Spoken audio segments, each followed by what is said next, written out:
Véritable machine à tout gagner, la 935 fait encore aujourd'hui très forte impression partout où elle passe. Pouvoir en essayer une est une chance et un privilège que nous devons aux propriétaires français de ce magnifique exemplaire, ayant couru en 1978 et 1979 avec la fameuse équipe Interscope de Danny Hongess. C'est une version biturbo, sortant au moins 640 chevaux et plus selon la définition choisie. Ici, aucune place n'est laissée à l'improvisation, car sous des airs de brute, la 935 cache aussi un tempérament de brute. Comment arriver à passer une telle puissance sur deux roues arrière motrices sans aucune assistance? C'est la question que je me pose au moment de m'installer à bord, non sans une certaine appréhension sous le regard de Sébastien Crubillet. En route pour de nouvelles aventures que vous pourrez lire de manière complète dans le Flatis Magazine d'octobre.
Eh bien, je vais vous dire une chose, amis lecteurs, c'est un essai qui est vraiment très impressionnant. Je ne m'attendais pas du tout à ce que ça pousse aussi fort que ça.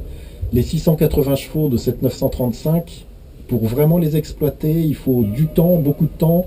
J'ai eu la grande chance de faire 5 tours au volant, c'est déjà du très grand bonheur. Mais c'est le genre d'auto où il faut se faire violence pour accélérer à fond, pour souder la pédale, comme on dit, parce que ça envoie tellement de chevaux, tellement de couples, qu'on se dit c'est pas possible, ça va pas motricer, ça va pas passer, et si en fait ça passe. Tout est parfait, techniquement cette 935 qui vient d'être mécaniquement refaite est absolument parfaite, la boîte, la direction, le comportement, les freins, tout est parfait. La seule chose à améliorer, c'est ce qui se passe entre le cerveau et le pied droit, et ça franchement je peux vous dire qu'il faut se faire violence une fois de plus pour vraiment envoyer tout ce que cette auto peut envoyer. C'était un régal, vraiment.